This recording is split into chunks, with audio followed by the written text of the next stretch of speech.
नमस्ते दोस्तों। आज क्लास 10th एक्सरसाइज 1.1 का पहला का पांचवा भाग देखेंगे। हम जानते हैं कि कुछ लोगों के लिए गणित थोड़ा मुश्किल लग सकता है, लेकिन मेरा लक्ष्य है आपके डरों को दूर करना और आपको यह दिखाना कि गणित कितना दिलचस्प और उपयोगी हो सकता है। तो चलते हैं हम लोग पहले क्वेश्चन की पांचवा भाग देखते हैं क्या कह रहा है। प्रत्येक संख्याओं को उनके भाज्य के गुणनखंडों के गुणनफल के रूप में व्यक्त कीजिए। ठीक है। अभाज्य गुणनखंड क्या हो जाए, जो हम लोग फैक्टर करते हैं, एलसीएम लेते हैं। तो ठीक है, इसको भी हम ट्रिक के माध्यम से देखते हैं। तो चलो अपना रफ एरिया ले लेते हैं, है ना। ये अपना है रफ एरिया। अब देखो रफ एरिया में लिख लो ट्रिक। क्या लिखोगे? ट्रिक।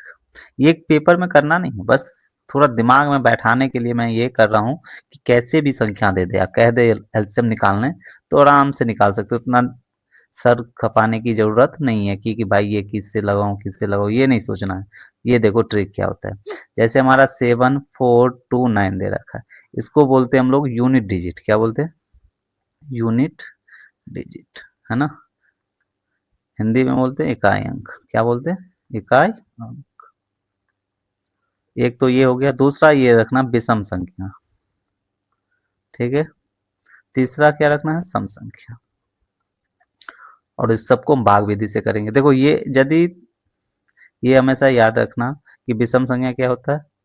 1 भी आता है, 3 आता है, 5 आता है, 7 आता है, 11 आता है, ऐसे ऐसे डॉट डॉट इन्फिनाइट तक होती है ना। तो सम क्या होता है? दो सम में ही आता है, ये सम में भी आता है। ठीक है।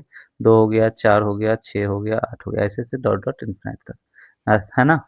तो हमारे पास क्या संख्या है? 47429।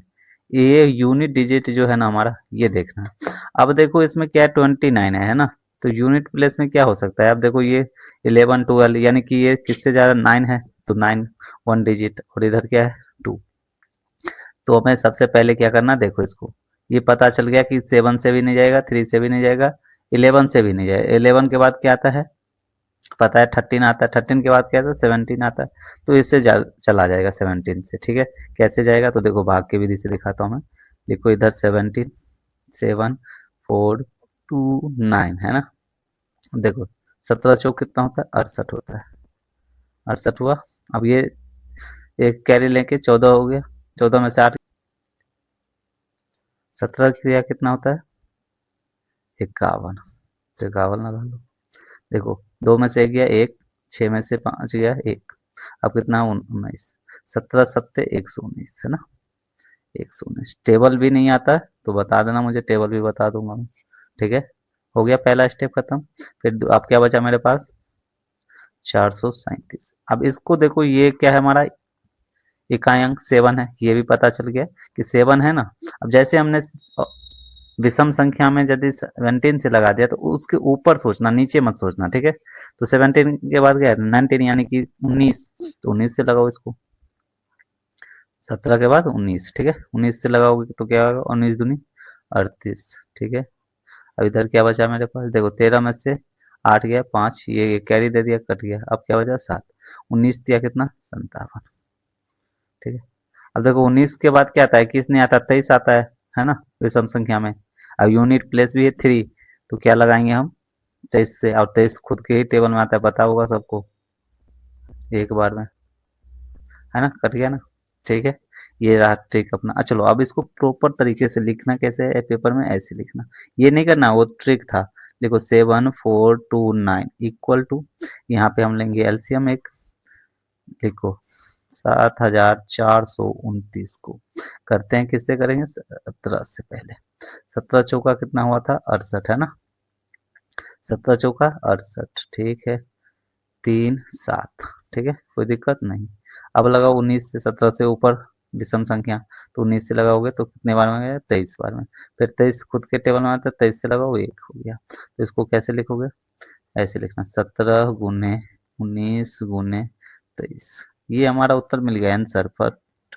बस इतना ही करना है, ये नहीं करना अपना ये रफ एरिया है ना, ये नहीं करना है। ये ट्रिक था। भाग विधि से भी कर सकते हो। जब भी, एक बात और यहाँ पे नोट्स कर लो, नोट, कि जब भी कोई संख्या, जैसे विषम संख्या है ना, विषम में कभी भी संख्या ये देखना कि जैसे मैंने 3 से लगाया ना, तो अब उससे ऊपर वाला संख्या से लगेगी। ठीक है। 3 के बाद जो संख्या आती है उससे देख लेना। कि यूनिट प्लेस क्या है, ठीक है, यूनिट डिजिट, उसके बाद पता चल जाएगा फिर।